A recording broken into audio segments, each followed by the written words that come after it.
Las llamadas civilizaciones mesoamericanas que habitaron el México antiguo construyeron piedra sobre piedra durante algo más de 3000 años, un mundo que, si bien no era inédito, era claramente singular.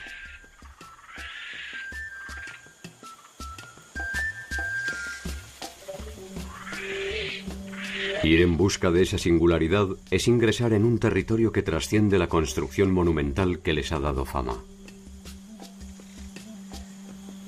Sus complejas y a veces temibles formas de organización, sus relaciones comerciales, sus sistemas de escritura, sus conocimientos matemáticos y astronómicos y su compleja cosmogonía son algunos de los indicios que aún quedan en pie para dar cuenta de su historia.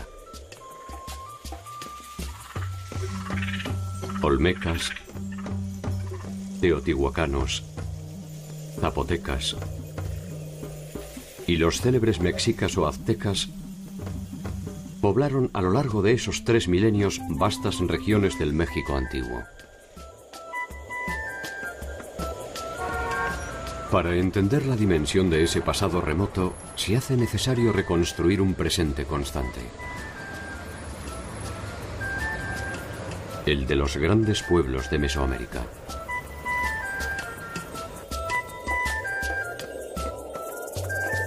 ¿Cómo concibieron el orden del mundo los grandes imperios mesoamericanos?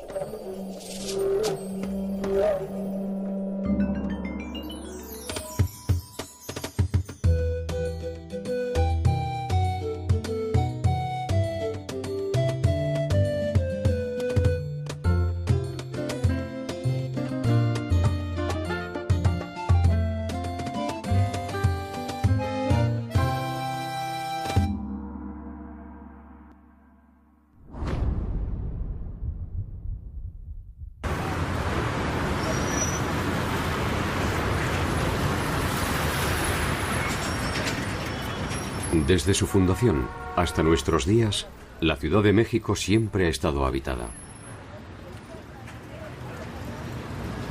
A diferencia de muchas de las ciudades mesoamericanas, esta nunca fue abandonada. Tal vez simplemente porque su ciclo no terminó y solo fue interrumpido por la caída de Tenochtitlan el 13 de agosto de 1521. Las huellas de sus 3 ocupaciones, la originaria, la española y la mestiza, se concentran en la Plaza de la Constitución.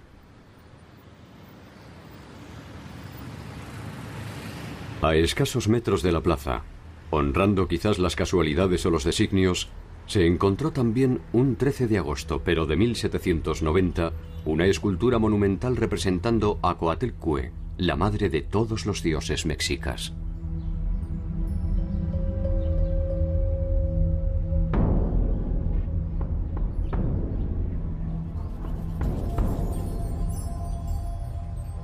Unos meses después, en diciembre de 1790, a escasos metros de donde encontraron a Coatlicue, se desenterró otra pieza legendaria.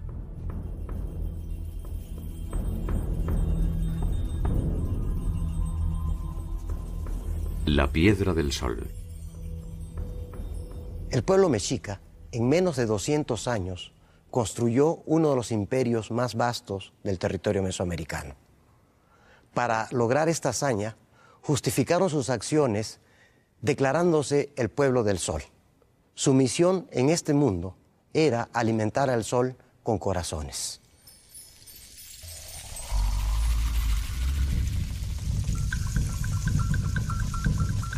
Uno de los monumentos más importantes en cuanto a alegoría al sol es el mal llamado calendario azteca.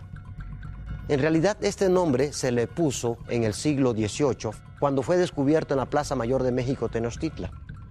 En ese entonces se pensó que era un calendario. En realidad, el nombre correcto es la Piedra del Sol. Después de su hallazgo, la Piedra del Sol fue trasladada para su exhibición a la Catedral de la Ciudad de México.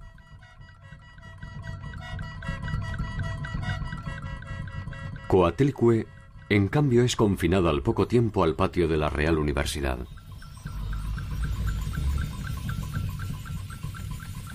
Recuperadas a escasos metros de distancia una de la otra, la Piedra del Sol, con un destino público, y Coatlicue con uno anónimo. Coatlicue, la de la falda de serpiente, es la diosa madre, es la tierra. Pero antes de que el sol naciera, existían sus hermanos, las estrellas, y su hermana, la luna. Cuando estos se enteraron que la madre iba a parir a el sol, que es Huitzilopochtli, decidieron atacar a la madre. Pero Huitzilopochtli nació antes de tiempo y con su espada de serpiente de fuego destruyó a sus hermanos, especialmente a la luna. El monolito de la Coyolxauhqui es quizás el monumento que haga mejor alusión a lo que es el fenómeno lunar. Este monumento se encontró al pie del gran templo mayor. Las cuatro extremidades y la cabeza han sido separadas del torso. Esto nos está indicando de que la luna no siempre sale de forma circular, sino que la luna ha sido cercenada y justamente fue cortada por su hermano, por Huitzilopochtli, el sol. Este monumento conmemora el mito del triunfo del sol sobre la noche.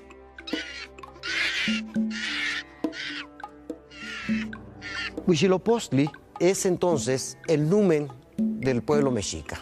Es el símbolo de un pueblo guerrero que continuamente está consiguiendo cautivos para proveer de corazones a esta deidad.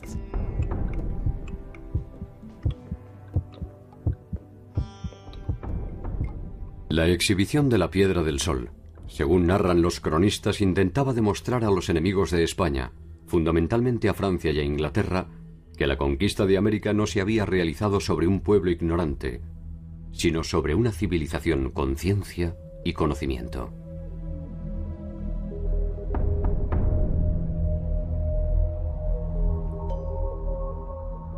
Coatlicue, en cambio, si bien era obra del mismo pueblo civilizado, representaba la hereje idolatría de los bárbaros y quizás por eso fue confinada. Al poco tiempo, los indígenas comenzaron a realizar pequeñas ofrendas a los pies de Coatlicue. Esto fue suficiente para que se decidiera volver a enterrarla, en esta ocasión, en el académico patio.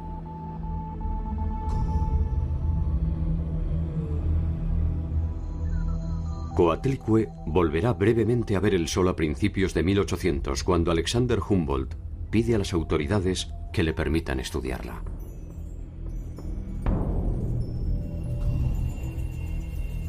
Concluida la pétrea autopsia, volvió a ser enterrada y solo recuperó su libertad en 1824 a instancias de la Revolución.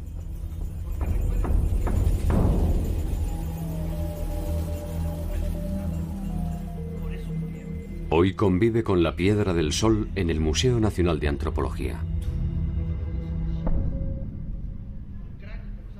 Este mismo debate se ha venido prolongando intentando descifrar la verdadera naturaleza de los pueblos mesoamericanos. ¿Civilización o barbarie?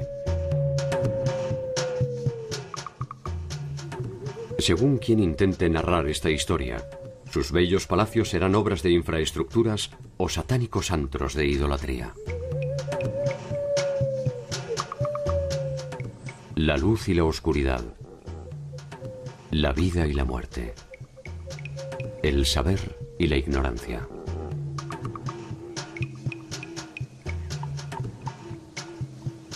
¿Un mundo distinto o el mismo mundo de siempre?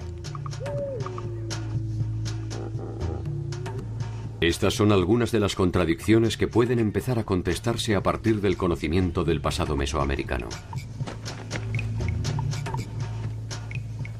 Cuentan que cuando los mexicas o aztecas sometían a un pueblo, no solo tomaban posesión de sus vidas y riquezas, también se llevaban sus dioses hasta el templo de Coateoacali.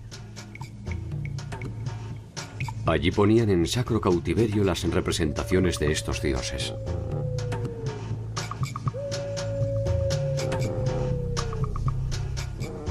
Esta era imposición simbólica que hacían los mexicas, que no exigían de estos pueblos ni la adopción de su propia religión ni de sus propios cultos, les dejaban conservar sus cultos locales, pero se llevaban la imagen del dios protector de esos grupos como cautivos de Huitzilopochtli a su propia capital.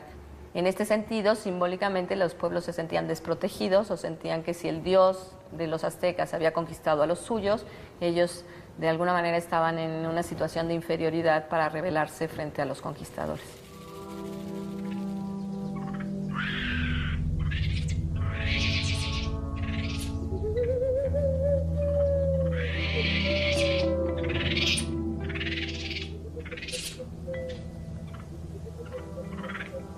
Esos dioses, los primordiales, quizás estén aún ocultos a la espera de solsticios más favorables.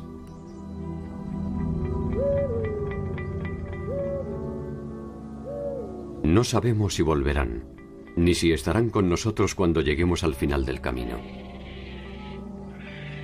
Sí sabemos, al menos, desde dónde vienen. Para algunos, los olmecas son la raíz de todas las grandes culturas mesoamericanas, incluso la maya.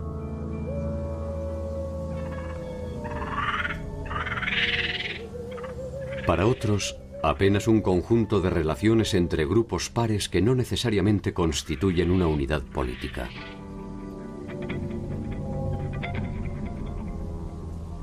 Olmeca es una palabra de origen náhuatl que quiere decir la gente que vive donde crecen los árboles de hule. Tiene la misma raíz que oli, movimiento, y que hule, que es el producto con el cual se hace la pelota para el juego. Los olmecas se desarrollaron en el sur de Veracruz y en el este de Tabasco, en lo que es la principal cuenca hidrológica de la República Mexicana. Ahí va el río Sumacinta, el río Grijalba, el río Coatzacoalcos, el río Papaloapan. No sabemos cómo se llamaban a sí mismos, porque hacia 500 antes de nuestra era prácticamente habían desaparecido. El fenómeno olmeca podemos ubicarlo entre 1200 antes de Cristo y 500 antes de Cristo. En este momento, este pueblo dejó de ser una sociedad tribal para volverse una sociedad estatal, dejó de ser una sociedad aldeana para surgir las primeras expresiones urbanas de Mesoamérica. Durante ese lapso, la cerámica, la escultura, la ciencia matemática, la astronomía, la arquitectura y las primeras formas de urbanización compleja tuvieron un desarrollo que de alguna u otra forma está presente en todas las culturas que le sucedieron.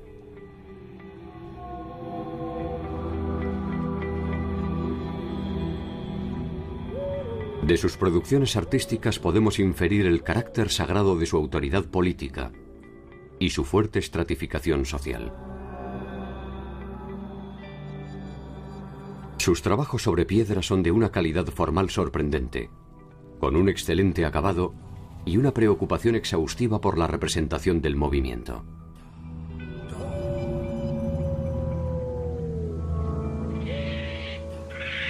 Queda aún mucho por saber acerca de los olmecas, tal vez porque cada hallazgo no hace más que abrir una nueva bóveda de misterios.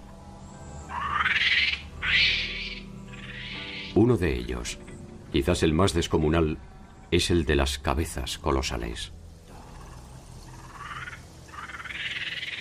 Ningún otro pueblo de América hizo esculturas del tamaño de los olmecas. Tenemos las famosas cabezas colosales, de las cuales conocemos 17 de estas. Algunas llegan a pesar hasta 20 toneladas y proceden de yacimientos de canteras que pueden estar hasta más de 100 kilómetros de la zona donde se dedicaron.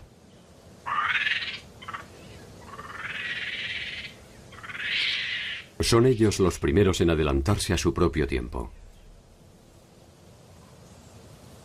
Una sociedad aldeana que comienza a establecer un sistema de creencias que habrá de perdurar hasta el día de la fecha. Quizás lo más importante de los olmecas es de que plasmaron gráficamente una ideología que posiblemente existía desde mucho antes, pero como no se plasmaba en materiales duraderos, no había llegado. Entonces los olmecas son los creadores del primer sistema semiótico de comunicación en Mesoamérica. A través de una serie de signos nos van a mostrar a sus dioses.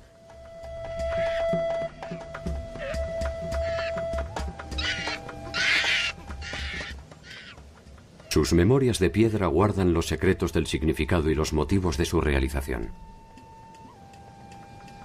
Se presume que fueron desplazadas gracias al aprovechamiento de los cauces de agua y fundamentalmente a las crecidas de los ríos.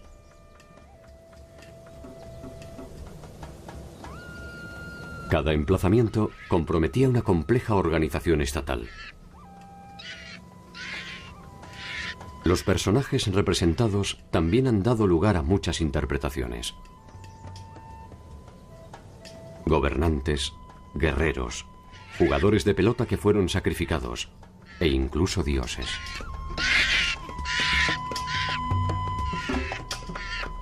Su presencia la tenemos en toda Mesoamérica. En todas partes encontramos objetos olmecas. Por eso se piensa que es el cimiento con el cual crecieron todas las demás culturas mesoamericanas. ¿Son o no son los primeros? ¿Cuánto se debe al impulso peregrino de su cultura? Tal vez algún día la investigación pueda descifrar el enigma silencioso de su pasado. Hasta entonces, sus dioses solemnes son los únicos que sostienen el mundo.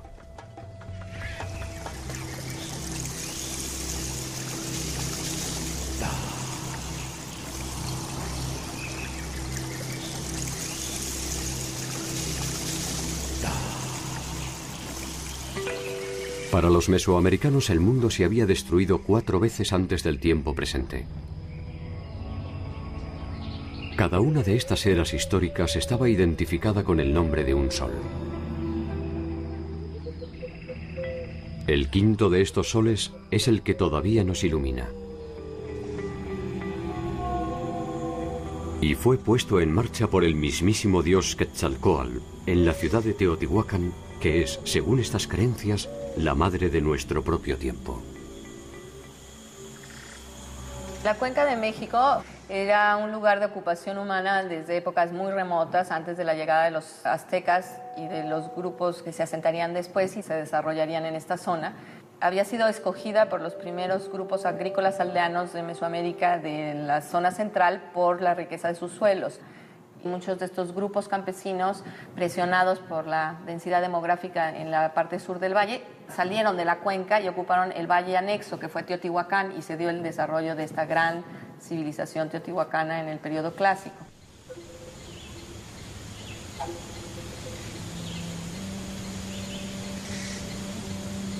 Teotihuacán, el lugar donde se hacen los dioses, es el nombre de esta majestuosa ciudad.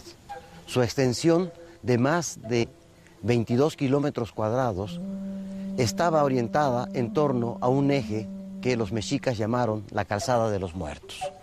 Esta calzada corre desde el norte, donde está la pirámide de la Luna, pasa por la pirámide del Sol y continúa hacia el sur, hacia el conjunto llamado la Ciudadela, donde se localiza el templo de Quetzalcóatl.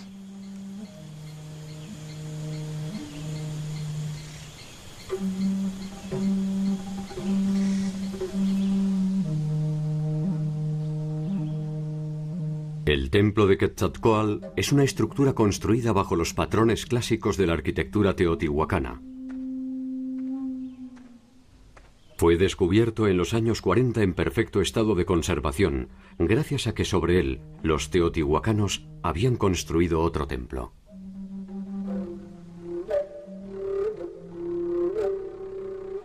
Estamos en la sala teotihuacana del Museo Nacional de Antropología e Historia. Aquí observamos la reconstrucción del templo de Quetzalcóatl de Teotihuacán. Esta reproducción nos muestra una idea del cosmos según la concepción teotihuacana.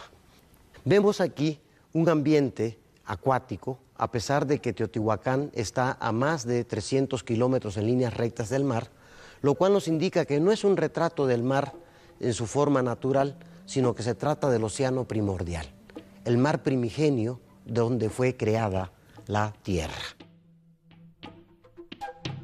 Entre los mitos mesoamericanos se cree que la tierra es un cocodrilo que flota en el océano primordial y las escamas son las cadenas montañosas.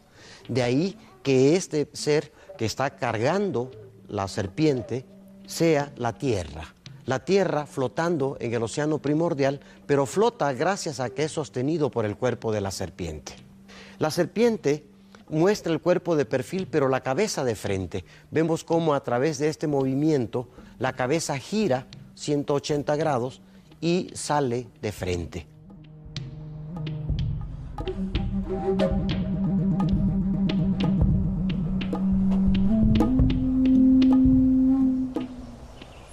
Recientes excavaciones en este templo han puesto también de manifiesto su uso como un sepulcro de una serie de más de 80 cautivos que fueron sacrificados para conmemorar la erección del edificio.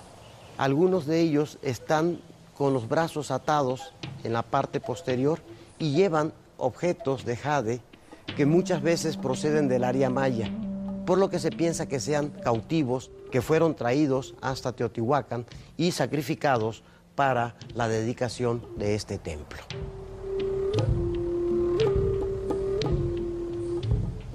El templo de Quetzalcóatl es una referencia ineludible para entender la dinámica teotihuacana. Conviven en él una sofisticada arquitectura, la devoción a sus dioses, una manera de ver el mundo, objetos exóticos y sacrificios humanos. Es decir, ciencia, espíritu, orden, diversidad y poder. Quizás el templo nos diga más que lo que la historia puede atestiguar. Curiosamente, uno de los problemas de Teotihuacán es la falta de un sistema de escrituras pleno. A diferencia del área maya o a diferencia de Oaxaca, donde tenemos un sistema de escritura bien reconocido, en Teotihuacán no tenemos un corpus de escritura bien reconocido. Entonces, como no tenemos estos textos, no tenemos referencia de sus gobernantes. En el área maya tenemos perfectamente identificadas las genealogías. Quién es el papá y quién es el hijo y cuántas generaciones gobernaron, si es el hijo mayor, si es el hijo menor, todo nos lo dicen los textos jeroglíficos. Y además, tanto en el área maya como en Oaxaca, se han explorado tumbas reales, tumbas de gobernantes. Sin embargo, en Teotihuacán no tenemos la escritura, no tenemos los nombres de los gobernantes, no tenemos tumbas reales y pone en duda si hubo un poder central en una sola persona o si bien fue una confederación de sacerdotes los que administraban esta ciudad.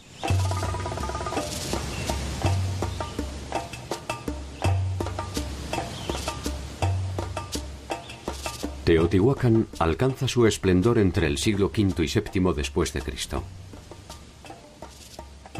Es el núcleo central de un grupo de pueblos posiblemente confederados bajo su órbita que incluía más de 80 aldeas y una centena de villorios adyacentes.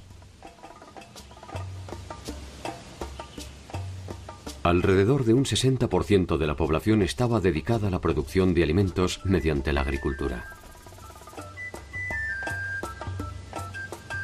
En la zona urbana, un complejo entramado de unidades residenciales albergaba a ceramistas, talladores de obsidiana, lapidarios y artesanos. Podemos imaginarnos un día de Teotihuacán, lo populoso de la ciudad, las peregrinaciones llegando a ver las celebraciones a los dioses patronos. Teotihuacán era una ciudad cosmopolita, se han detectado barrios zapotecas, barrios mayas, barrios huastecos y la población local. Esta variedad étnica se unificaba bajo la tutela de un mismo sol. El camino más corto para llegar a él era la Pirámide del Sol, uno de los principales monumentos de América. Está construida sobre una cueva natural por la cual nos adentramos al interior de la pirámide. Posee en su interior 4 cámaras que representarían el acceso al inframundo. Orientada hacia el poniente con cuerpos escalonados en forma de talud, alcanza una altura total de 63 metros.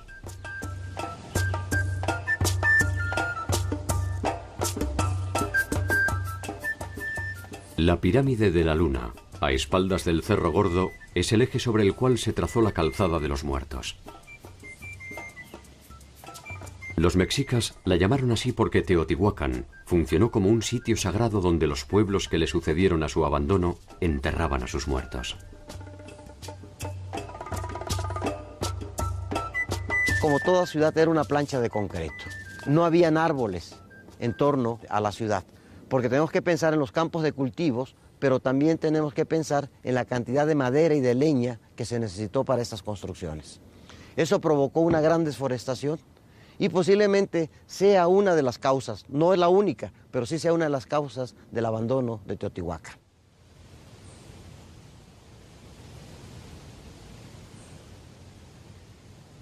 Hacia el año 700 después de Cristo, la ciudad que según las escrituras fue la que dio origen a los hombres, se perdió irremediablemente abandonada por sus pobladores. Quizás la causa más notada arqueológicamente es de que la ciudad fue incendiada. La ciudad fue incendiada hacia 700 de nuestra era y con esto comenzó el abandono del sitio. Posiblemente grupos del norte bajaban en estos tiempos, quizás los hablantes de náhuatl, y ocasionaron justamente este colapso.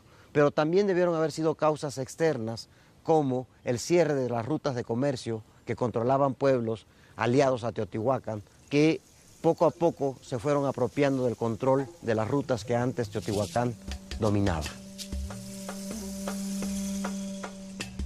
El tiempo de la ciudad donde se hacen los dioses terminó por cuestiones bastante terrenales. Tal vez la migración de los grupos del norte. Tal vez el deterioro del ecosistema. Tal vez una rebelión de sus propios pobladores. O la asfixia de sus aliados más importantes. Tal vez simplemente cumplió la parte del plan pergeñado por los dioses y agotó, con cierta furia, el tiempo histórico que le estaba predestinado.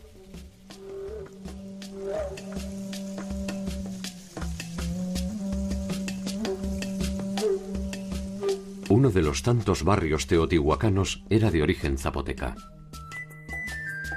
Los teotihuacanos se dispersaron con el fin de la ciudad. Los zapotecas atravesaron el sinuoso derrotero del tiempo para llegar a nuestros días.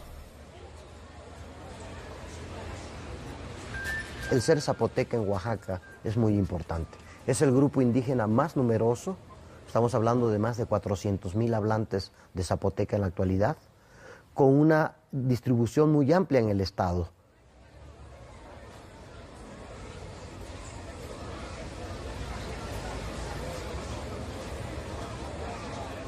Sin duda, este pueblo, de gran tenacidad cultural, ha creado un fenómeno interesante en casi todo Oaxaca, que es la zapotequización. Aunque muchos pueblos hablan su lengua específica, la vestimenta copian a las mujeres zapotecas.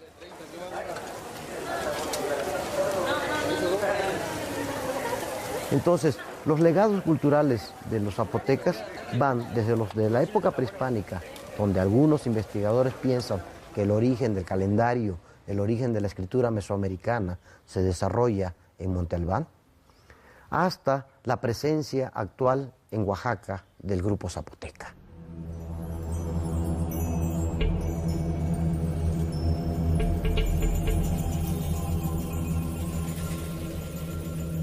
El Valle Central de Oaxaca es el escenario donde se desarrollan un sinnúmero de culturas interrelacionadas, que encuentra su momento de esplendor en Monte Albán.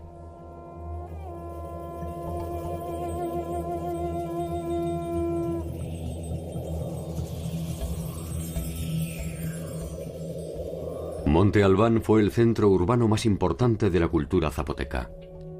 Allí llegaron a habitar más de 30.000 personas.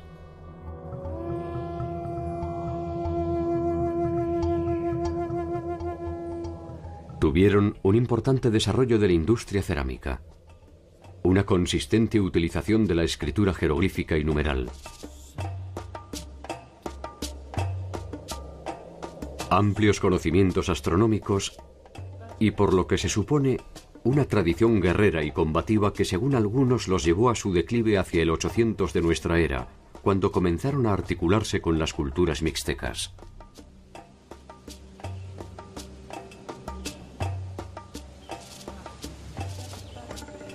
En Monte Albán utilizaron complejos y rigurosos ritos funerarios con enterramientos múltiples que incluían sofisticados atavíos para los muertos.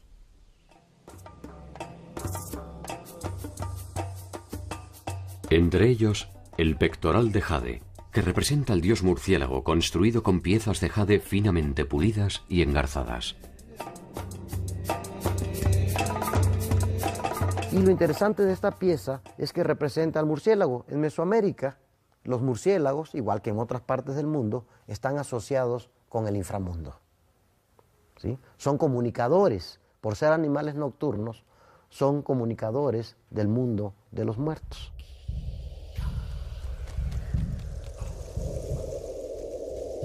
La comunicación entre el mundo de los vivos y el de los muertos es un tema central de las sociedades mesoamericanas y ha definido sus relaciones no solo en el aspecto espiritual, sino también en el ámbito social y fundamentalmente político. En Monte Albán se encuentra un complejo arquitectónico tan enigmático como inusual que se ha dado a conocer como Los Danzantes.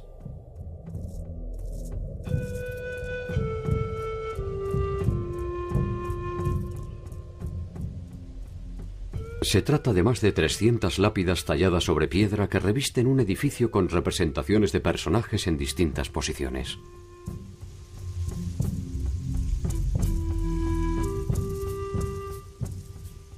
Uno de los programas más ambiciosos que hacen los zapotecas es un programa escultórico que se llama Los Danzantes.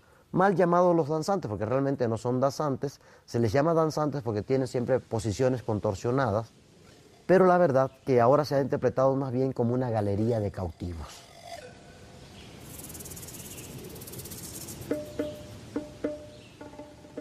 ¿Quiénes fueron los misteriosos danzantes?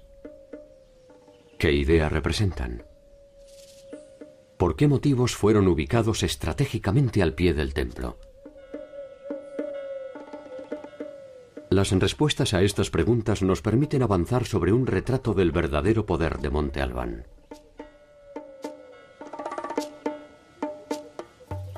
Este edificio de los danzantes lo que nos mostraba era una galería de cautivos, algunos de ellos castrados. Los genitales están cortados y salen chorros de sangre en forma de flor. Entonces, una forma de imponer el terror y el control fue justamente haciendo una galería de cautivos. Es algo así como, ve lo que te puede pasar si no te alineas al estado de Monte Albán. Hacia el 500 después de Cristo, Monte Albán ya no es la ciudad que rige los destinos de Oaxaca. Es tiempo de nuevos señoríos. Los zapotecas, sin embargo, indiferentes al final de la gran ciudad, siguen poblando las mismas geografías con la misma empecinada voluntad.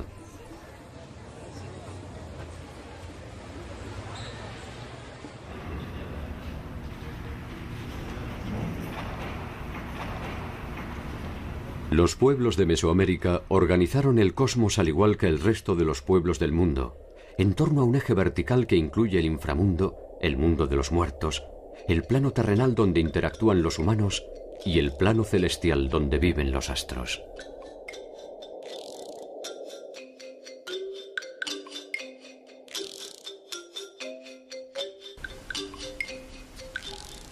En el plano horizontal, a los clásicos puntos cardinales ordenados en torno a la trayectoria del Sol, se suma un quinto punto: el centro del mundo.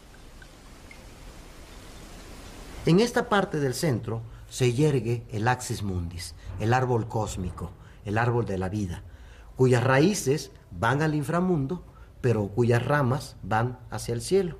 Entonces, este Axis Mundis es el principal medio de comunicación entre los tres niveles del cosmos. Los pueblos mesoamericanos, igual que muchos pueblos del mundo, comparten este sistema de creencias que son universales. Recordemos que el hombre americano no es originario de América. Si bien es cierto, llegó hace muy poco, no hace más de 50.000 años, pero cuando llega ya es Homo sapiens. O sea, 100, 200.000 años antes de que el hombre llegue a América ya hay todo el culto a los muertos.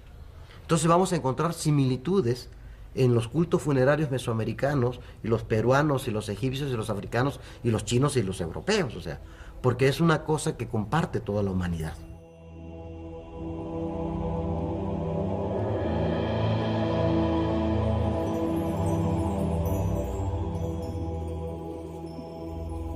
Podemos reconstruir esta interpretación merced a los textos que han sobrevivido a la persecución política y religiosa y que se han identificado como códices. En el México antiguo había todo un sistema de escritura en base a imágenes, ¿no? Entonces, uno de los artesanos especializados eran estos personajes que se llaman los tlacuilos, que escribían sobre diferentes materiales, que podría ser las pieles de animales especialmente tratadas. Otro soporte sobre el cual se escribía era sobre los pliegos de papel amate, que ese es un papel muy característico del México antiguo, que es la corteza del ficus, y que eran largas tiras que se plegaban, diríamos nosotros, a manera de biombo.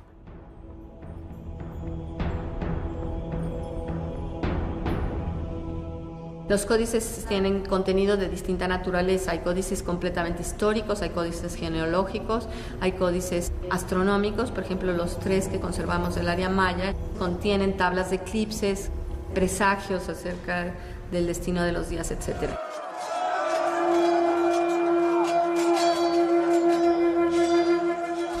Muchos de ellos fueron destruidos durante la conquista, alegando el carácter idólatra de sus contenidos.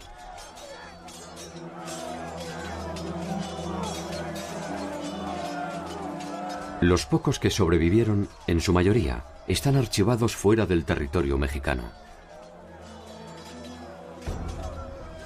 Resulta paradigmático que los nombres con los que se identifican estos documentos sean los mismos de los que procedieron a su apropiación ilegal. Entre estos códigos se encuentran el Florentino, el Madrid, el Boturini, el Dresde, el Borgia y el Vaticano. Algunas veces los códices guardaban memoria histórica de los pueblos. Sabemos que Ixcoatl, el cuarto emperador azteca, mandó quemar códices para evitar que las versiones de la historia que no eran tan favorables a lo que quería imponer el grupo reinante azteca sobre los otros grupos quedaran borradas de la memoria colectiva, y entonces se hizo una gran destrucción de códices, y a partir de esa fecha se empezaron a escribir la versión oficial dirigida por el grupo dominante. Itzatcóatl llegó al poder en el año 1430. A partir de la quema de los códices está en condiciones no solo de escribir el futuro de su pueblo, también es dueño de su pasado.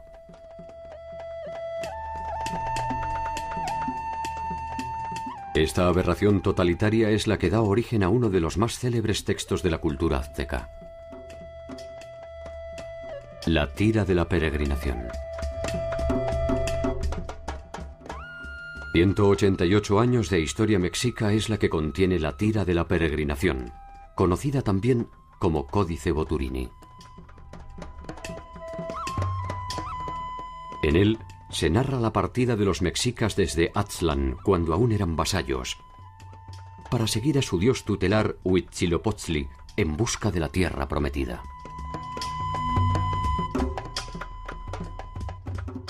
Si la tira continuara más allá del momento en que Coxcox le da la libertad a los mexicas, se leería también la victoria definitiva sobre los tepanecas y la señal del águila devorando la serpiente sobre la planta de nopal en el lugar en el que se erigió Tenochtitlan el 8 de junio de 1325.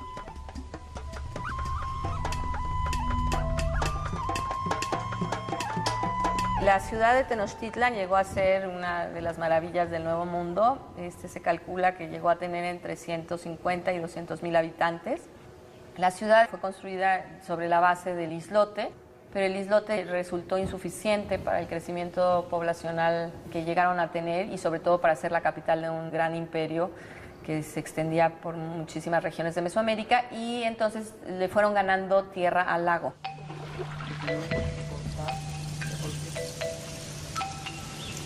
Se hizo por un sistema que se llama chinampas, de construcción de suelos que se ganan al lago. La ciudad tenía tanto calles construidas para circular como canales para las canoas. La ciudad como islote estaba unida a la tierra firme por medio de 4 grandes calzadas y luego una gran calzada dique, de la cual es una obra de ingeniería mayor que hicieron los mexicas en la época ya de esplendor de su cultura. En estas calzadas dique había tramos en los cuales eran interrumpidos por huecos y se ponían puentes móviles, y entonces en casos de ataques militares se recogían estos puentes móviles y se podía así aislar la ciudad como un islote verdadero.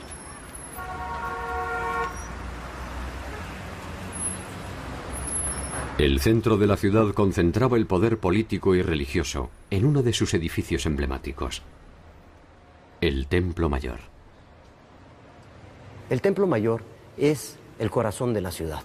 Este templo no está dedicado a un solo dios, sino está dedicado a 2 dioses que generan la economía de la sociedad mexica: Huitzilopochtli en el sur y Tlaloc en el norte. Huitzilopochtli es una deidad guerrera. Quizás es una deidad que traían los mexicas desde el origen de su peregrinación, mientras que Tlaloc era una deidad de agricultores establecidos previamente en esta zona. De esta manera, los mexicas crearon un vasto imperio. Por un lado la guerra, capturando esclavos para sacrificarlos al sol, pero sobre todo obteniendo áreas de tributación, cada vez áreas de tributación más lejanas del territorio mexica.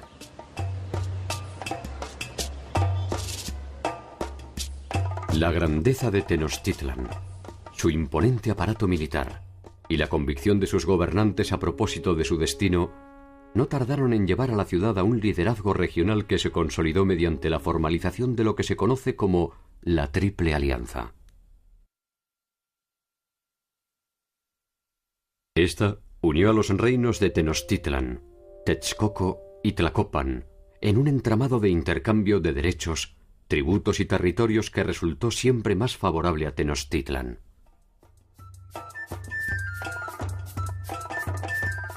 La compleja organización administrativa de los mexicas puede reconstruirse mediante el estudio de un documento conocido como Códice Moctezuma o Matrícula de Tributos. Entonces, ¿qué es la matrícula de tributo? Es lo que tributaba. En él se especifica cuáles eran las localidades tributarias y cuál era la dimensión del aporte que debían entregar a los señores de Tenochtitlan. Si nosotros nos fijamos en la toponimia, en los nombres de los pueblos, podemos hacer una reconstrucción de los lugares geográficos que estaban dominados por Tenochtitlan. Podemos también saber la cantidad de tributos que se entregaban y la especialización local de estos artesanos. El conjunto de estas obligaciones definía las distancias entre las diversas clases sociales, los que pagaban el tributo y los que lo recibían. Estos grupos sociales estaban encabezados por una nobleza, la capa más alta de la sociedad, formada por lo que se llama en náhuatl los pipiltin, que eran quienes ejercían el poder, quienes tenían el control político y religioso. Su gobernante principal era el Hueytlatoani. Los pipiltin vivían en palacios en el interior del centro ceremonial donde la gente común solo podía acudir en las festividades.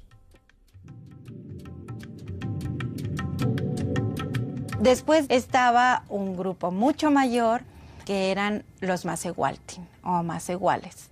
La gente común, la gente del pueblo, formado básicamente por los campesinos. Los macehuales se organizaban en torno a unidades productivas de tipo familiar denominadas calpulli. Los calpulis podían ser tanto rurales como urbanos, de artesanos, plumajeros, talladores o de agricultores. Se trataba de pequeñas células autónomas y autosuficientes que poseían la tierra en forma comunitaria, aunque debían obediencia y tributo a la clase dominante. La organización de los calpulli era sencilla e incluía asistencia jurídica y religiosa a cargo de alguno de sus integrantes. Dentro de estos grandes grupos había otros estratos intermedios que podrían ser lo que se ha llamado los pochtecas, o sea, los comerciantes, los mercaderes especializados, que tenían también un lugar privilegiado. Y ellos eran quienes movían un buen número de mercancías desde el centro de México hasta lo que hoy es Chiapas, Guatemala, intercambiando productos que llevaban de las diferentes fronteras hacia el centro de lo que ahora es la Ciudad de México.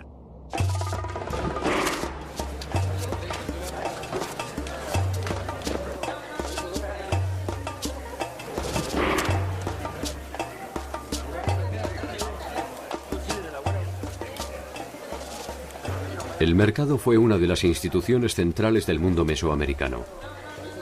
Alimentos, bebidas, vestimentas, canoas y ornamentos se intercambiaban entre los pobladores, definiendo la dinámica interna de la sociedad.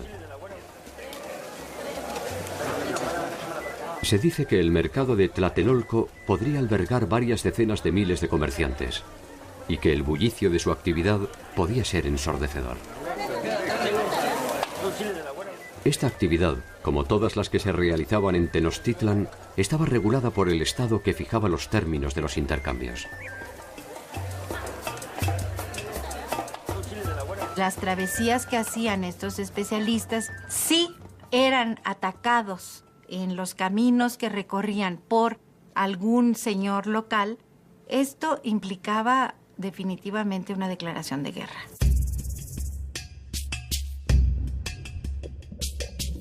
La guerra era también una actividad central de los mexicas.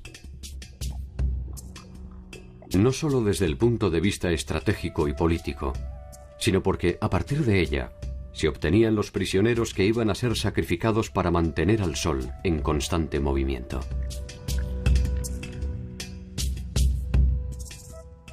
Mientras que el conjunto de los macehuales estaba destinado a morar en el inframundo, los guerreros que habían muerto con dignidad se transformaban en pájaros y acompañaban al sol en su viaje por la bóveda celeste junto con las mujeres que habían muerto al dar a luz.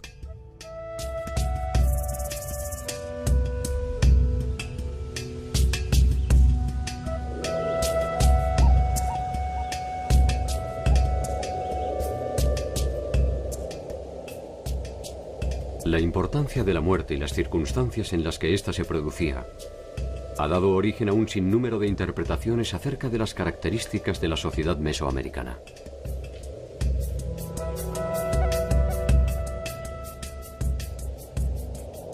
Sería ingenuo pensar que las clases dominantes no utilizaron el miedo para conservar sus privilegios. También sería ingenuo pensar que la compleja forma en la que las sociedades organizan su espiritualidad es solo una simple treta de los poderosos.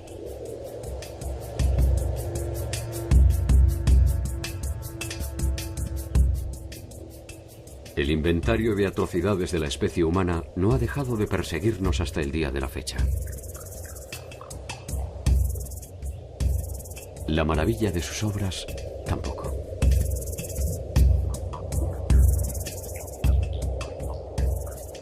Las sociedades mesoamericanas fueron complejas y diversas. Su destino no fue diferente al de tantos otros imperios que en vano intentaron consagrarse a la eternidad.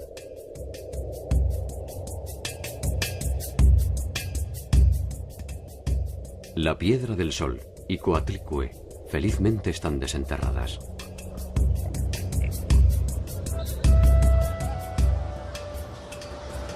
Mal que nos pese, no es nuestro derecho ocultar una u otra para ofrecer una versión conveniente del pasado. Ese pasado, que no es más que un mandato de volver una y otra vez sobre nuestros pasos, hasta el día en que inexorablemente el último de los soles se detenga definitivamente.